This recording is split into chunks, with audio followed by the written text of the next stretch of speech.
আমরা যখন সমাজ ব্যবস্থা রাষ্ট্র প্রশাসনের কাছে বিভিন্ন ধরনের দরবার করে ব্যর্থ হই, সেখান থেকে যে হতাশার সৃষ্টি হয়, ইতিহাসের ভাষায় তাকে বলা হয় নৈরাজ্যবাদ বা নৈরাশ্যবাদ। সমাজবাদের বিপরীত মেরুতে অবস্থান হচ্ছে নৈরাজ্যবাদ। In the light of history ইতিহাসের আলো ইউটিউব চ্যানেলে সবাইকে শুভেচ্ছা জানিয়ে শুরু করছি।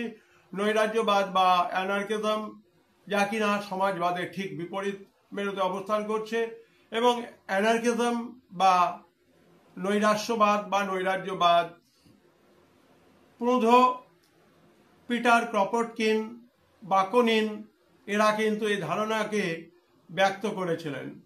নৈরাজ্যবাদে রাষ্ট্র এবং চার্চ প্রভৃতি প্রতিষ্ঠানের বিরোধিতার বিষয়গুলি দেখা যায়। এরা চেয়েছিল এদের সবকিছুকে ধ্বংস করতে, কেননা তারা মনে করত রাষ্ট্র এবং চার্চ মানুষকে দুর্নীতিগ্রস্ত এবং নীতিবোধহীন করে তুলেছে। আজকে চার্চ ব্যবস্থা নেই, কিন্তু ওই ধরনের কিছু না কিছু ব্যবস্থা রয়েছে যা কিনা পুরোপুরি রকমের দুর্নীতি পরায়ণ, নীতিবোধহীন, এবং তার বিরুদ্ধে তাত্ত্বিক মানুষের মধ্যে যে হতাশা, তাই হচ্ছে নৈরাজ্যবাদ। প্রুধো একটা বই লিখলেন, হোয়াট ইজ প্রপার্টি, সম্পত্তি কি। সেখানে তিনি বললেন যে সম্পত্তি হচ্ছে চুরি ডাকাতি করা একটা বস্তু। তিনি প্রথম নৈরাজ্যবাদী ভাবনার জন্ম দেন বলে তাকে বলা হয় ফাদার অফ অ্যানার্কিজম বা নৈরাজ্যবাদের জনক। ক্রপটকিন লিখলেন রুটি এবং স্বাধীনতা, লিখলেন আধুনিক বিজ্ঞান এবং নৈরাজ্যবাদ।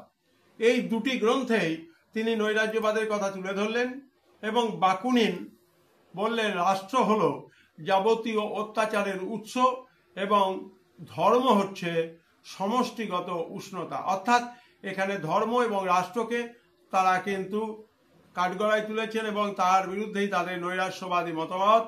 সুতরাং বাকুনিন, প্রুধো, ক্রপটকিন এদের কথা আমরা জানব।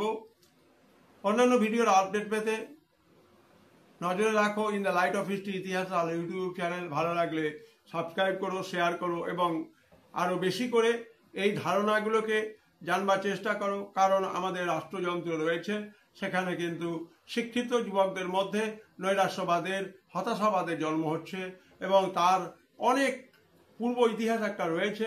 সেখানে কিন্তু প্রুধো, ক্রপটকিন এবং বাকুনিনরা ধারণা দিয়েছেন। সবাই ভালো থেকো।